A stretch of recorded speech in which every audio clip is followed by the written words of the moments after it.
menos? Más o menos, ¿no? Ok, pero estamos muy contentos, Dios es bueno, estamos en días de aprender mucho de Dios, de realmente levantarnos como hombres y mujeres de Dios, llenos de la palabra, llenos del Espíritu, llenos de la autoridad de Dios en esta tierra. Y para que eso sea posible, no podemos olvidarnos de algo que es tan importante, que es la oración. Ayer hablamos un poquito sobre el ayuno y hoy vamos a hablar un poquito sobre la intercesión y la intercesión profética. ¿Qué es eso? Porque Dios en esos últimos días está levantando gente con esta palabra, gente que está interesado en orar e interceder. ¿Por qué? Es interesante que yo nací en la iglesia, nací y crecí en la iglesia. No hace tantos años así, más o menos. Pero nunca se oyó tanto hablar sobre intercesión como en los últimos años, ¿sí o no? Algunos de ustedes que son como yo, que ya están en la iglesia hace mucho tiempo, nunca. En verdad, enquanto yo era adolescente, yo nunca no se hablaba sobre eso en la iglesia. Se hablaba en orar y realmente teníamos nuestros cultos de oración y íbamos a la iglesia para orar. Yo siempre fui una adolescente, una joven que amaba estar en los cultos de oración, pero nunca se habló tanto en la intercesión como se habla en los días de hoy. Y yo sé que aquí en Paraguay hay muchos equipos, hay muchos ministros en muchas iglesias que se levantaron ya como intercesores. En Brasil también, gloria a Dios. Incluso yo hago parte de una red de intercesión de Brasil. Es un grupo grande de muchos líderes, pastores, ministros, profetas que hacen parte de esta red. Y estamos siempre recibiendo los alertas de oración por la nación, por el pueblo, por la política, por los políticos, por todo lo que estamos pasando. Y queridos, una vez, porque todos los años el 7 de septiembre es nuestra independencia de Brasil. Entonces todos los años 7 de septiembre hacemos un evento que es el día todo de oración, intercesión y adoración, porque todas las cosas están ligadas, ¿sí o no? Un intercesor es un adorador, porque le encanta estar en la presencia de Dios y estar humillado y sumiso a la presencia de Dios. Y en este día nosotros generalmente pasamos el día todo ininterruptamente orando y adorando a Dios. Hace muchos años que hacemos eso. Y una vez un muchacho se acercó a mí y me dijo: mirad, tú que entiendes del ministerio profético, de la Biblia profética, la Biblia no dice que las cosas solo van a empeorar. Entonces, ¿por qué pasar un día todo orando, intercediendo por la nación, si nosotros sabemos que las cosas van a cada vez empeorar más? Porque así dice la Biblia, es un proceso de los tiempos. Y yo le dije: ahora imagínese tú si no estuviéramos orando, ¿cómo estaríamos hoy? Yo le dije: ¿sí o no, hermanos? ¿Puedes imaginar?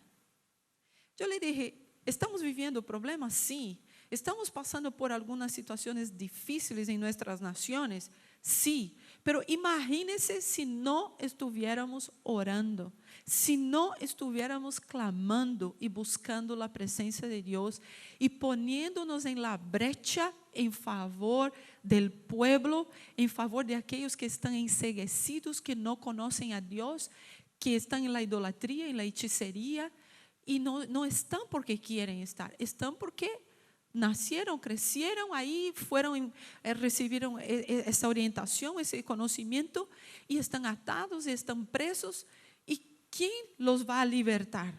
¿Quién se va a poner en la brecha por esas vidas, hermanos? Porque la intercesión es ponerse en la brecha por la vida de otras personas. La intercesión es el amor en práctica. Porque a veces decimos: vamos a practicar el amor. ¿Y cómo podemos practicar el amor? Hablando mal de las personas. echando palavras de maldição. Ah, esses idólatras, ou esses hechiceros, ou esses isso, aquello.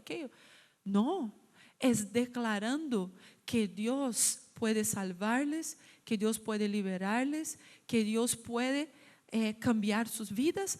Pero ¿quién va a hacer eso? ¿Quién tiene conocimiento de Dios? ¿Quién conoce a Dios de cerca, como hablamos ayer? ¿Quién tiene intimidad con Dios al punto de llegar a Él y decirle: Señor, por favor, yo te pido, yo te clamo por esas vidas?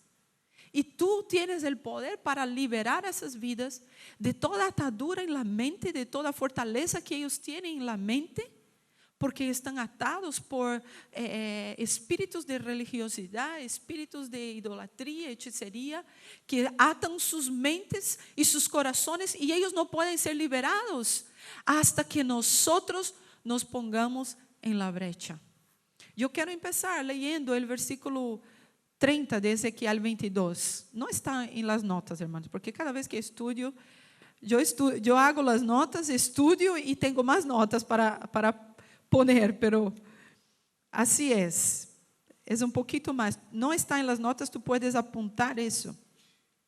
Ezequiel 22, 30, dice: y busqué entre ellos hombre que hiciese vallado y que se pusiese en la brecha delante de mí, dice el Señor, ¿no?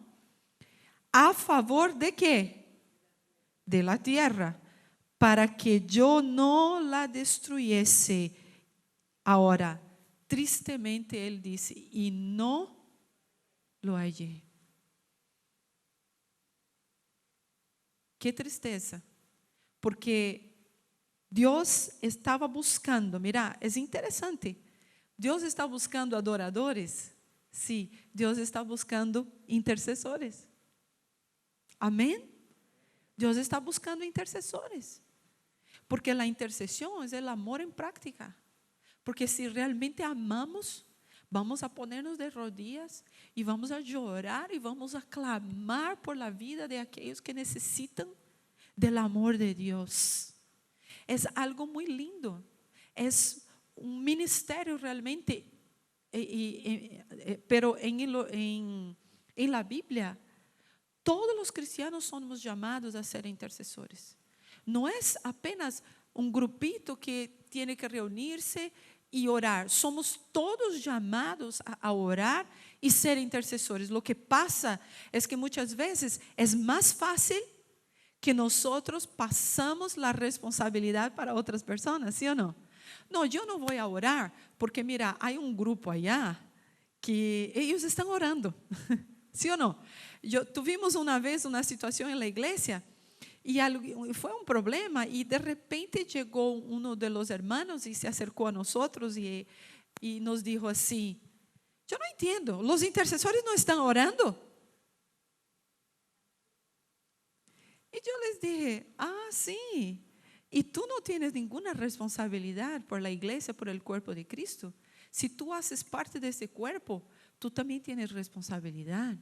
Si tú haces parte de una ciudad, tú tienes una responsabilidad por esta ciudad. Si tú haces parte de esta nación, si Dios te puso aquí, si tú naciste aquí, tienes la responsabilidad de clamar por esta nación. Si tú naciste en esta familia, nada te sirve reclamar de estar reclamando todo el tiempo y murmurando: esta mi familia es un problema y eso es un problema. No, lo mejor que puedes hacer es poner las rodillas en el piso y estar en la presencia de Dios y ponerse en el lugar de estas personas. Interceder es tener empatía, es sufrir, es sentir el dolor y las necesidades de los demás. Estamos tan ocupados, hermanos, estamos tan afligidos, porque yo veo así como una estrategia del enemigo. Los tiempos se van acelerando, las situaciones se van dando cada vez más y más de una manera muy fuerte, muy intensa. ¿Y qué pasa? Nosotros nos tornamos tan egoístas, es lo que dice allá en 2 Timoteo, ¿sí o no? Que en los últimos días los hombres serían egoístas, amantes de sí mismos. O sea, ¿qué me importa si mi hermano está sufriendo? Yo ya tengo mis problemas suficientes. Yo no puedo cuidar ni mis problemas. ¿Cómo voy a poder preocuparme por mi hermano? Él tiene su vida, él tiene que orar, él tiene que cuidar de su vida. ¿Será que es eso lo que Dios quiere de nosotros? No.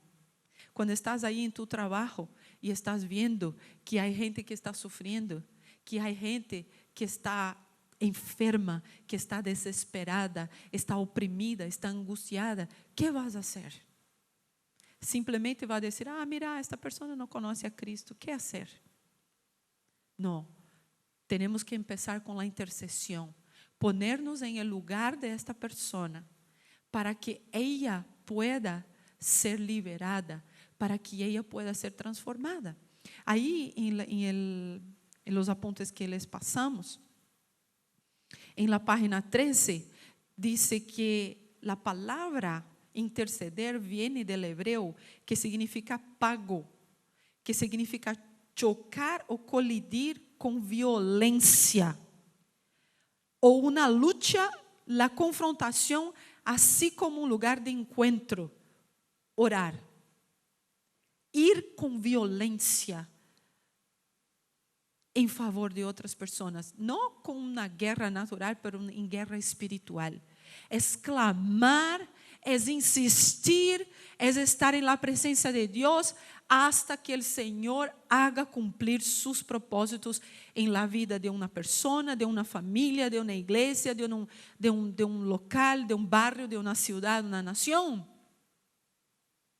Es estar en la presencia de Dios y clamar y luchar, porque es una guerra. ¿Sabes por qué? Porque cuando oramos e intercedemos, el Señor pone sus ángeles en movimiento. Los ángeles de Dios empiezan a moverse cuando el pueblo de Dios está orando, para cumplir los pedidos, lo que el pueblo de Dios está diciendo. Entonces, ¿qué pasa? Cuando los ángeles empiezan a cumplir todo eso, hay una guerra espiritual en los aires. Nosotros no podemos ver eso. No podemos, porque todavía nuestros ojos son muy naturales. Pero podemos entender que enquanto estamos orando, hay una oposición. ¿Sí o no? ¿Ustedes sienten eso cuando oran? Parece que cuando empezamos a orar, todo empeora, ¿sí o no? ¿O es solo en Brasil que pasa eso? No, empezamos a orar y parece que las cosas empiezan a empeorar. Pero ¿sabe por qué? Porque ya estamos en un estadio de batalla espiritual, donde el enemigo se está oponiendo para que nuestras oraciones no lleguen. Eso fue lo que pasó con Daniel. Ayer hablamos que Daniel decidió en su corazón ayunar, consagrarse a Dios, porque el Espíritu puso un peso en su corazón y él dijo, yo tengo que orar, yo tengo que buscar a Dios. Empezó a orar, empezó a buscar a Dios, empezó la guerra espiritual. Y cuando el ángel se presentó a Daniel, le dijo, mirad, tú eres muy amado. Así que empezaste a orar, el Señor ya vino con la respuesta a tu oración.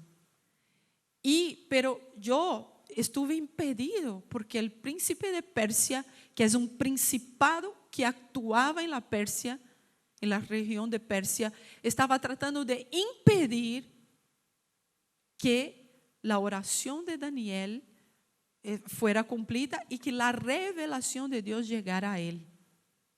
Entonces, cuando tú empiezas a orar, no desistas. Amén. Diga quien está a la par, no desistas, hermano. Porque es una lucha, es una batalla.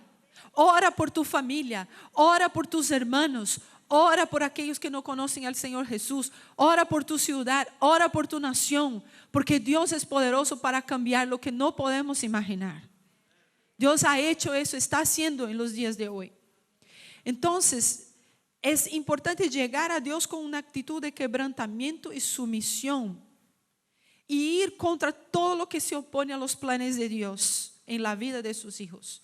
O sea, interceder es hacer frente a las fuerzas de oposición de Satanás, como yo dije, chocando contra ellos en la guerra espiritual y poner delante de Dios, declarar sus promesas con el fin de defender las causas de los demás. Es un encuentro con Dios y una confrontación con Satanás. Así es. Entonces, no desanimes. Si estás orando y de repente parece que las situaciones se ponen más difíciles, es una guerra, es una lucha, pero tú tienes que ir en contra, tú tienes que colidir, tú tienes que chocar, tienes que usar la fuerza, no tuya, pero la fuerza de Dios, porque Dios es poderoso. Amén. Nosotros hemos visto muchos resultados de intercesión y de guerra espiritual y tenemos que seguir adelante. Yo quiero correr aquí. Jesucristo fue el más grande intercesor. Y cuando Él se apartaba, como dijimos ayer, cuando Él se apartaba para ir al monte orar, cuando Él separaba un tiempo para estar con el Padre, Él sabía que Él tenía que fortalecerse en la oración, porque la oración nos fortalece. La intercesión nos fortalece porque nosotros nos ponemos delante de Dios y Él nos llena. Pero Él sabía también que Él tenía que orar por los suyos, que Él tenía que orar por los discípulos, que Él tenía que orar para que la gente tuviera su mente abierta, para que la gente pudiera comprender todo su propósito. Entonces, muchas veces nosotros necesitamos orar y clamar e interceder, porque ese es un acto de amor y una manera de vencer el egoísmo que estamos viviendo hoy. Y como dijimos, dice la palabra que en los últimos días se va a manifestar fuertemente. Que los hombres serán egoístas y amantes de sí mismos y no están preocupados con otras personas, solamente consigo mismos. Ahora, allá en la página 14, el punto 1, el intercesor debe venir a Dios reivindicando sus habilidades mediante la promesa. Yo quiero leer ese texto en Isaías 62, porque ese es un texto llave para el ministerio de intercesión. Porque habla de aquel que está en la brecha constantemente, de aquel que no se cansa, de aquel que no desanima, de aquel que se posiciona para clamar al Señor. Isaías 62, el versículo 6 primero dice: sobre tus muros, oh Jerusalén, he puesto guardas todo el día y toda la noche, no callarán jamás. Los que os acordáis de Jehová, no reposéis ni le deis tregua hasta que restablezca Jerusalén y ponga por alabanza en la tierra. A mí me gusta también el versículo 10 que dice: pasad, pasad por las puertas, barred el camino al pueblo, allanad la calzada, quitad las piedras, alzad pendón a los pueblos. ¿Qué significa eso? Pasar por las puertas. O sea, el intercesor, y principalmente el intercesor profético, él abre el camino para que otras personas puedan pasar. Las piedras son obstáculos que hay en nuestro camino. Pero cuando un intercesor, él primero va, él primero se levanta, él primero se decide, se determina quitar esas piedras no es fácil, hermanos. No es fácil. Es un ministerio. Y no es un ministerio que se diga muchas veces muy de fiesta y muy, ¿entiendes? Porque muchas veces, enquanto estamos intercediendo, el Señor nos va a mostrar la condición que está el mundo y la condición que están las personas. Y eso duele. ¿Sí o no? ¿Cuántos ya sintieron eso? Levanta su mano. Amén. Así es. Se siente uno el peso. Se siente uno la tristeza que las personas tienen. Porque el Señor pone en nuestro corazón. Porque Él quiere que amemos a la gente como Él ama. O sea, Él quiere amar a la gente a través de nosotros. ¿Ya sintieron eso? Él quiere amar a las personas a través de nosotros. Entonces, la intercesión muchas veces es abrir el camino, es quitar las piedras y preparar el camino para que otras personas puedan pasar. Eso es lo que hace el ministerio profético. Abre el camino. O sea, principalmente el intercesor profético, él tiene una visión de lo que Dios está haciendo y lo que Dios quiere hacer. Entonces, él simplemente va a ser un pionero, él va adelante.